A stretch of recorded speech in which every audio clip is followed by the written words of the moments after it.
Hello friends, welcome back to Emily Finally Reads all of her books, which I've decided to shorten to EFRAHB, EFRAHB,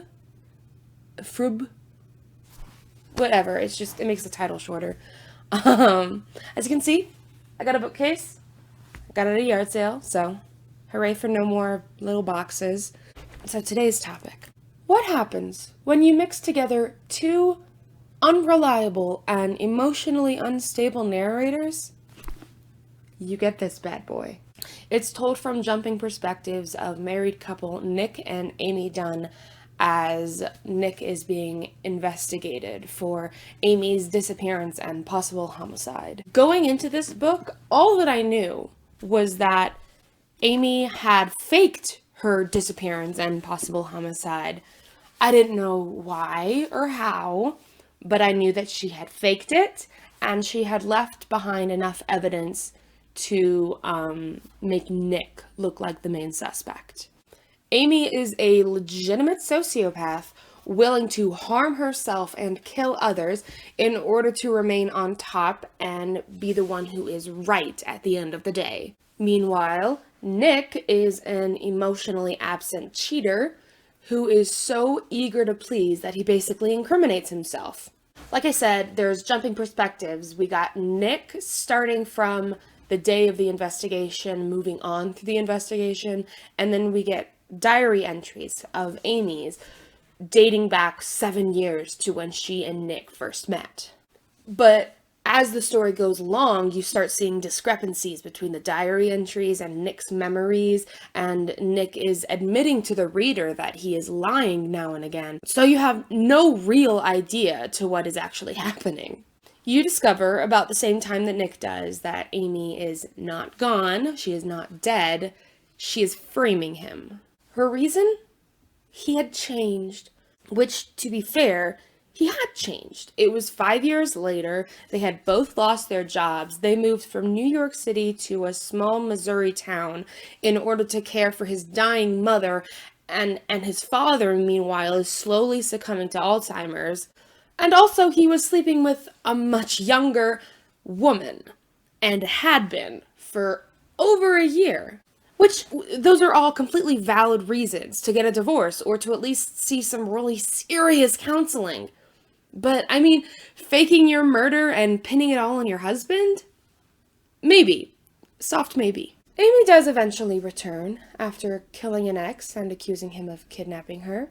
Super casual. And she tries to make everything go back to normal, as if nothing had happened, despite Nick knowing what her plan was all along and her knowing that Nick knew what her plan was all along. And then there's basically a race between the two of them over the course of a few months as they're desperately writing their side of the story for a book deal. And Nick does finish his first, but we find out that he is actually a few weeks late to the punch. Unbeknownst to him, Amy had gone to the fertility clinic that they had used years before, taken his sample, frozen, and saved it, and was now about 2 months pregnant.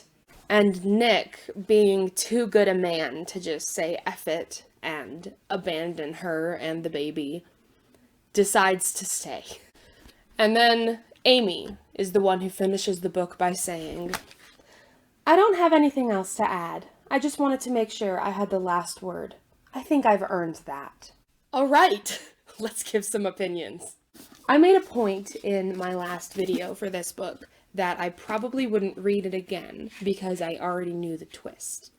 But then I read this book where I had already known arguably the biggest twist in the whole book, that she wasn't actually gone, that she was framing him. When I was reading along Nick's perspective, I already knew that he didn't do it. And when he finally was like putting the pieces together, like, oh, Amy's trying to frame me, I was like, yeah, dude, she is. But then reading alongside Amy, when she's like hiding out from society, vicarious vindication, like, yeah, Nick was a bad husband. He probably does deserve this.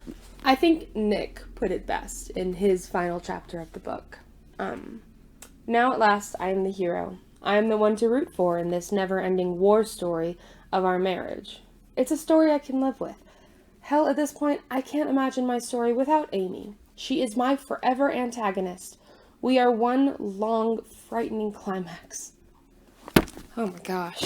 Did I enjoy reading this? Very, very much. The beginning did take a little while to get going, but once it did go, bruh, we were pushing 90 on a freeway. Let's go! Like, I'd be laying in bed reading it, and Darius would tell me, hey, it's probably time we should go to sleep. And I'm like, I can't stop reading this. The police just got more evidence, and Amy was robbed blind. But would I read this again? Honestly, probably not. There wasn't a good guy. Maybe Nick's sister, Margot, but she's not in nearly enough chapters to really validate reading an over 400-page book. It's emotionally and mentally exhausting to be reading a story where you can't morally root for either side. Like, that's part of the reason why I never could read the Artemis Fowl books.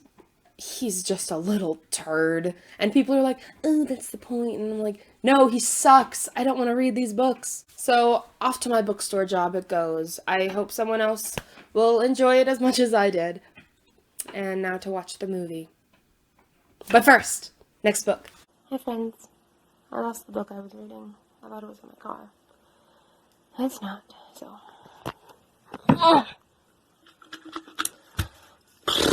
Anyways, I wasn't enjoying it, so this one. Handmaid's Tale.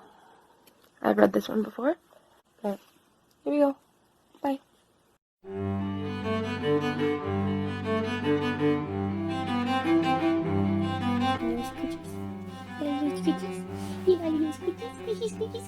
We are one. Dang it, Goo. Dang it, Goo. I was reading.